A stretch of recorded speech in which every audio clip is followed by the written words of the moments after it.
On today's season preview, part 4. Are they good or are they bad? Which team is the toughest to predict? We know about the heavy hitters, but what minor moves could shake up the league? And we'll predict this year's strangest NBA player endorsements. The Starters' 72 burning question starts now.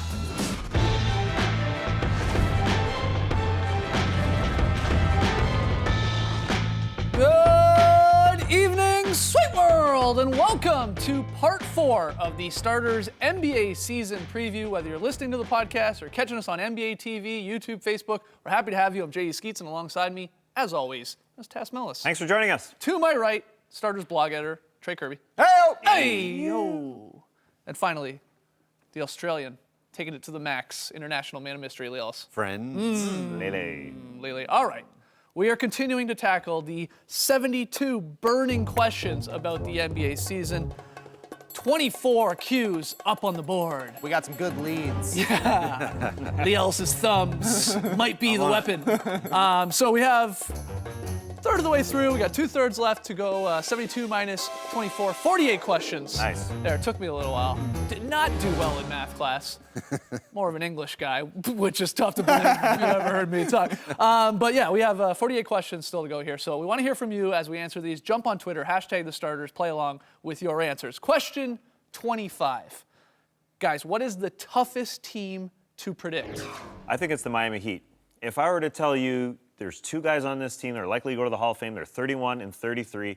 Another guy who's an All-NBA guy only 2 years ago in Goran Dragic, plus a stud in Hassan Whiteside, a really deep bench, as well as a great coach in Erik Spoelstra, you'd think, oh, no problem, top 4 seed, right? I think this team can finish anywhere 2 to 8.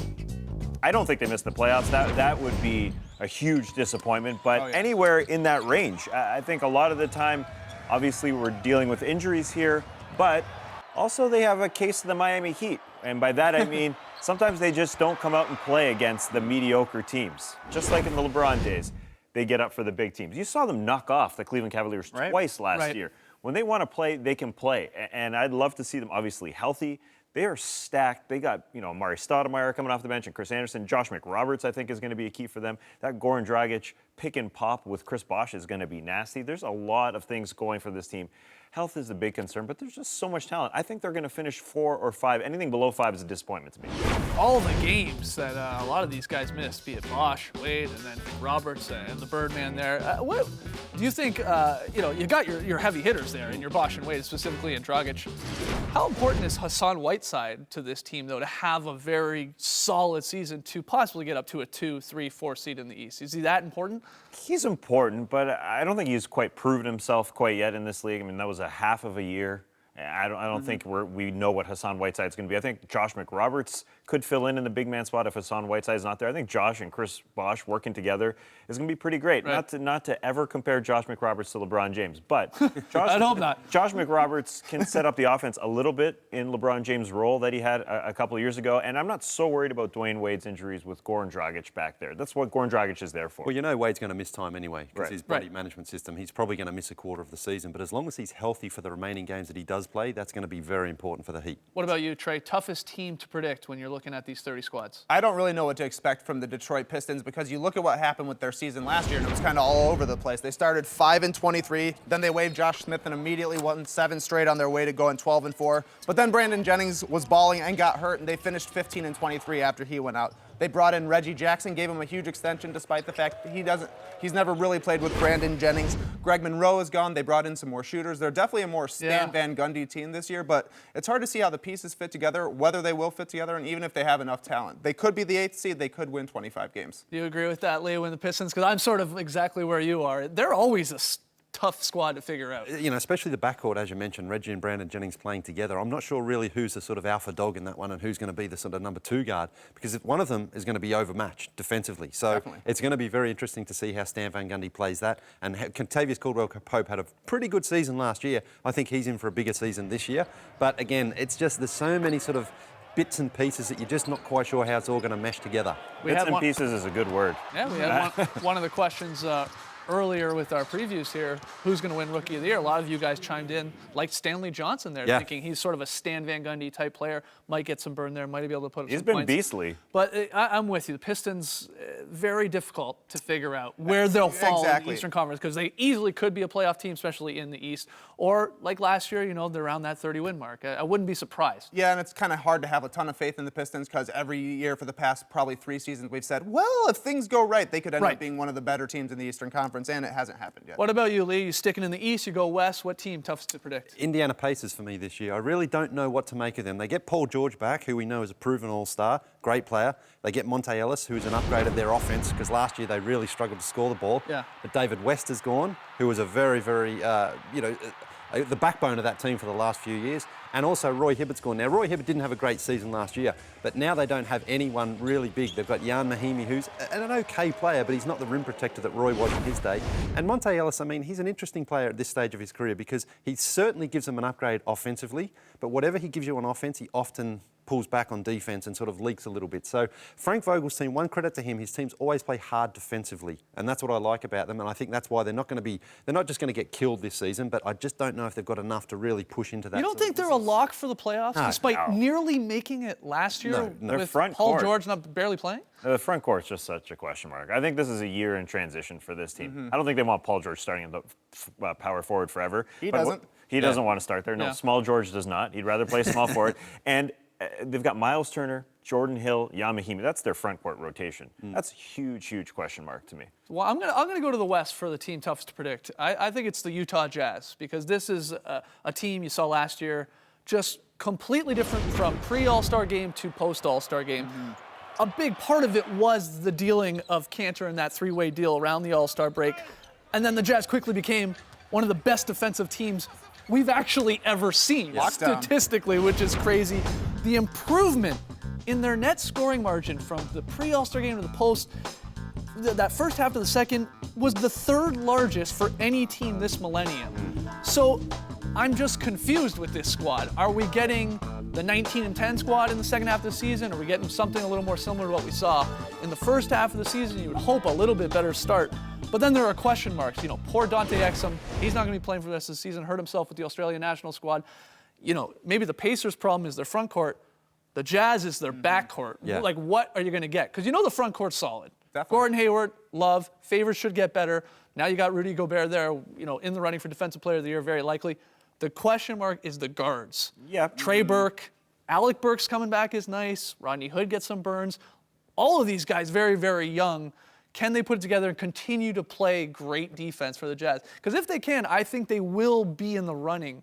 I think for it's an theirs eight to seed. lose. I think For that an eight seed seed. is theirs to lose. They have the weakest division in the league. And I think Gordon Hayward plays They're still point gonna guard a lot of the They're still going time. to get high 40 wins. That's the big question. Yeah, you They're not need taking 45, anybody by surprise, though, 46 this year. wins. People are going to be ready for the Jazz. But you'd think the Blazers are probably falling out a little bit, maybe the Mavs. But you're right, it's still going to take 45, 46 wins. That's a huge We got some lead. great names on that team. Raul Neto and Bryce Cotton playing point guard. Love the names. All right, lots more still to come. We'll talk under the radar moves next.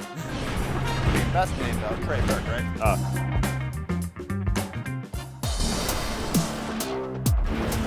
Welcome back to the starters. Up to question 26 of 72 burning questions about the upcoming season. Make sure you play along at home. Jump on Twitter, hashtag the starters with your answer. For this one, guys, what is the best under the radar offseason move? I'm picking Thiago Splitter of the Atlanta Hawks. I know it's not a sexy pick, but I'm picking this because I want to vent about the Atlanta Hawks a little bit. Okay. They were a 60-win team last year. Now people are picking them at the 49, 50 win mark. I don't see a reason to drop off that many wins. Why? I mean, this is basically the same team. Yes, DeMarre Carroll is gone, but that's not worth 10 wins to eat. Think about what this team had to go through last year. They had an owner had to sell his portion of the team because he sent an inappropriate email. Then they had to sell the entire team. And then at the end of the year, they go through the Thabo Sefolosha Pero Antic deal. I mean, what happened to the camaraderie that this team can build, or just the chemistry that they're going to build on? I think 50 to 55 is definitely attainable. I think they could be the number 2 seed, and I think Thiago Splitter addresses a need specifically for this team. Throughout the year, even during their 19-game win streak, I remember talking about how they couldn't defensive rebound the basketball. Yep. Teams took advantage of them, and Thiago Splitter is going to deal with that very, very well. He addresses that need perfectly to me. And remember, this guy was a member of the San Antonio Spurs, a guy that they felt worthy enough to give a 5-year deal to.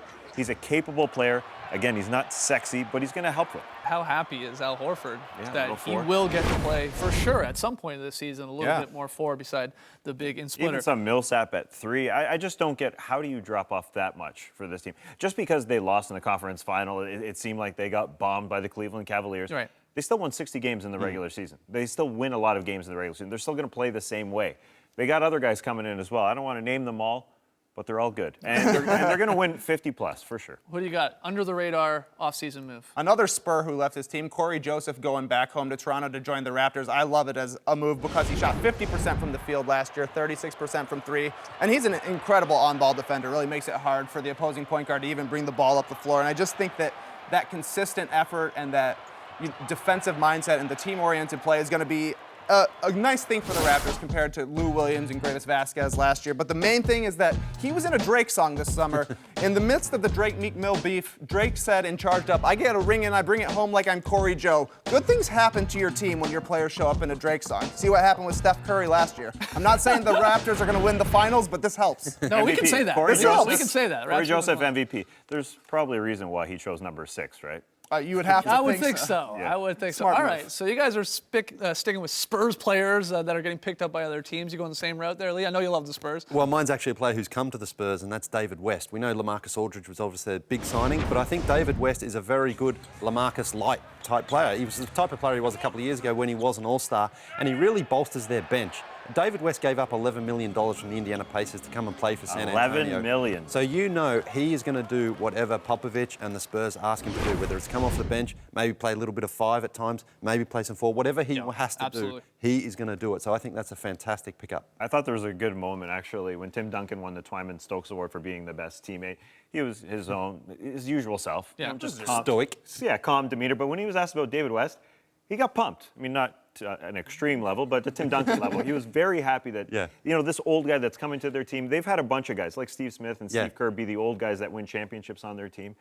It's easy to see how that would. Well, it certainly helps Tim Duncan as well, because as another guy who can go out there and take the other big for the other team. So Tim Duncan, we know his minutes are always going to be managed, and now he can feel confident that he's got a former All-Star out there alongside LaMarcus Aldridge to help. I like it. I'm going super under the radar for my pick here, but I'm sticking with the defending champs. It's a move they did, and that was acquiring Jason Thompson from the Sixers. Now, there's 2 reasons I like this. One has to do with money, and I know some people don't care, but the Warriors, had they kept David Lee, they were going to have a massive luxury tax bill. It was going to be something like $38 million.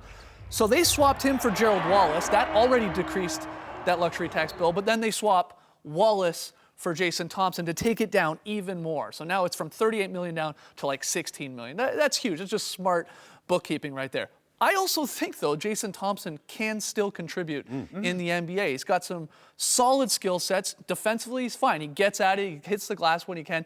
He can hit a little jumper. He also does a great job. Tom Ziller brought this up. A huge Kings fan, saw him a lot when he was with Sacramento. He does a great job of playing LaMarcus Aldridge and Blake Griffin, which, you're in the West. That's going to come up helps. many times, probably in the playoffs. So if he's had some past success guarding those 2 guys, you can throw him out there for 10, 15 minutes, and he's capable of doing them, or at least trying to contain them. So I like that sort of super under-the-radar move of the Warriors acquiring Jason Thompson. Let's hear from you guys, though. Next question. Love this one. It's going to get weird again. Strangest NBA player endorsement that we'll see this year? I think there's a business opportunity here. If you've noticed, guys are leaving the gap right here between their facial hair and the hair on their head. It's happening throughout the league. It's happening with the young guys. D'Angelo Russell, for example, keeps it fresh in there. Looking real nice, D'Angelo, but not just the young guys, not just the rooks. The older guys, even the king of the kings, LeBron James, does it as well. It's happening throughout the league, guys. You may have not noticed. Sideburns are up. Oh, Darren Williams, you might want to get that freshened up. It's getting a little hairy in there, and I have got the exact product for you: LeBron's Fresh Fade Hair Clippers. Keep your fade fresh. LeBron, You got a slogan and everything. LeBron sees business opportunities and he jumps all over them. And for those of you who say, oh, he doesn't want to bring attention to his hairline, which has been ridiculed for years, he's bringing attention to his hairline himself. On Instagram, he attended a man's party where he wore a wig for some reason. And Classic, man. And a caption was, "Who said money can't buy a full head of hair?"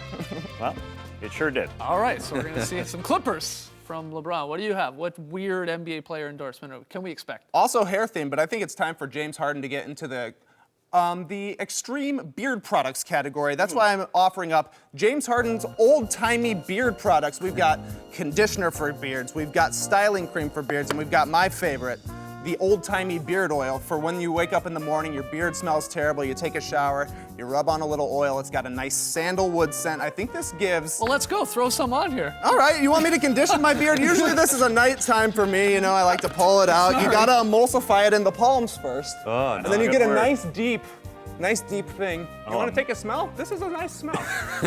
That does smell good. To me, James Harden, old-timey beard products could become the Burt's Bees of the NBA. All right. I don't want to speak out of turn, but that's a pretty big deal. Okay, Lee, what Emulsified. do you got? For better or worse, Russell Westbrook is a fashion icon in the NBA. Yeah, we yeah. know. If you've got it, flaunt it, and Russ certainly does. We remember this from last season here. We had the True Religion jeans, and he gets the whole gear off here, which is great. Because if you've got that body, why not You're show off. it? What is that? Earlier this summer, he went on Jimmy Kimmel, and he was actually rocking the overall shorts.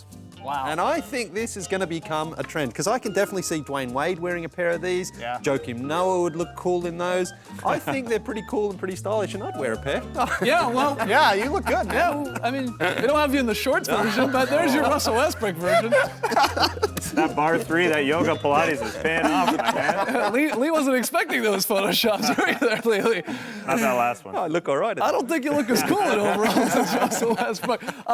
Great answers. I'm going to go, though, with my weird player endorsement with an actual product. I actually don't have the player, so to speak, but I have the product, and it is Dude Wipes. Now, what are Dude Wipes? Well, they're biodegradable wipes for your butt, for your armpit, for your face. This is the thing, guys. NBA players, obviously, very sweaty guys. These little bad boys right here, little quick wipe down. You can get out of there very quick if you need to. Maybe you can skip out on the media. You don't even have to shower. Just use a Dude Wipe. Get out of there. Pop one out, rub one on your neck. I don't know, you're feeling fresh. That's exactly right. So, Neck? I mean, Whatever. again, I don't Really have the player. Maybe you go with a legend like Patrick Ewing. Definitely a legend. Chauncey Billups was a very sweaty yeah. guy. And Tyrone a lot Corbin. of NBA players say Roni Turiaf was a very smelly, sweaty guy. So, Adam Morrison could probably use one. yeah, that's true. All right. Whoa. When we come back, I'll jump on the hot seat and use a Dude Wipe. Traveling man, doing all that I can. Welcome back to the starters. Time for the part of the show where one of us gets peppered with 5 questions about the upcoming season. Skeets has something in his pocket. Well, this seat is hot. I want to use a Dude Wipe real quick. Gotta They come cool in these down. little cool packages, but yes, continue. Skeets is keeping it fresh. It's going to get hotter. You're going to need those Dude Wipes. All right. Yes, it's scorching in here. 5 questions. The first question, talking about guys who are going to make that leap. Which guy's going to take the biggest step forward this year? Ooh, that's a good question. I do think John Wall is going to jump up another level, but I'm going to go with a guy a little bit lower already than John Wall, Victor Oladipo with the Orlando Magic. Nice. I expect big things from him this year. We already know he's a solid defensive player. He's got all the tools to be a great defensive player. Now he's got Skiles as his coach. But I think on the offensive end, you saw him later in the year. He got a lot more aggressive at driving to the net. He still struggles to finish sometimes, but he's working on his shot. He's adding the three-point shot. I think he's going to take quite a leap. All right, question number 29 here, talking benchmarks. What milestone do you anticipate the most this season? I'm excited for Tim Duncan. Oh man, Duncan, to jump up into the top 10 of scoring, which is, I mean, really crazy when you think about it because you never really think of Duncan as a scorer per se. You're always thinking of the defense and the rings and just being a great teammate. But you see there the numbers. He's only going to need about 1,000 points to jump from 14th all the way up in theory to 10th to pass one of my favorite players of all time, Hakeem Olajuwon. So Duncan scoring the ball and just going up that list, cementing his status as one of the all-time greats. All right, number 30 here, talking coaches. Who's going to win Coach of the Year? Wow, that is tough. I'm gonna go Kevin McHale. And I'm not saying Kevin McHale is the greatest coach in the league, because truthfully he isn't. But I go with him for Coach of the Year because I do think the Rockets are gonna win a ton of regular season games. And I can't look around and find a coach on a team that's going to take a huge leap, like maybe to get into the playoffs, a big enough leap, like a Quinn Snyder or something like that, if they maybe made it. I don't think it'll be impactful enough. So that's why I think if you win 60 plus games, let's say the Rockets possibly do, then they'll just give it to McHale. So it's sort of a weird prediction, I guess. All right, next question is about us. It's a little conceited here. Yeah. We're talking about Toronto All-Star Weekend, the city that made us. Yeah. Is this finally the year that we play in the All-Star Celebrity Game on Friday night? If this is not the year, then we will never, ever be playing in this game. You said it. We started the show in Toronto, lived in Toronto. We have to make this. I've been pleading for years. Literally years. Put us in the game. And here's why. I'm not that impressed with some of our celebrity MVPs that we've had in years past. Specifically, Michael Rappaport and the Biebs. All right? They just released this video on Complex of them playing one-on-one. Yeah. You think we got him? I wasn't blown away. I'll just say that. So, yeah, please, we got to get in this Yeah. game. Here's the Eventually. Rappaport on Michael Rappaport. He can't shoot. Yeah. All right. You're going to have to put this on for the last question here. Oh, what is this? We know you're it's a Survivor Club. fan. Is that what happens on the show? Yeah, okay, Every good, show, I'm on. right at the beginning. We know you're a fan. You've studied the show for years. Yeah. What would make Skeets a great Survivor contestant? I'm a jerk. I have no problems lying to people at all to win a game. And that's what it is. It's a game. I wouldn't even be playing for the money. First, Probst, put me on Survivor. This guy wants in everything. the celebrity game, and I want to get on Survivor. Yeah, I'm an evil person, Tass. You know that. All right, Yeah. great stuff. Coming up, you will tell us who is the toughest team to predict in the NBA. Come on back.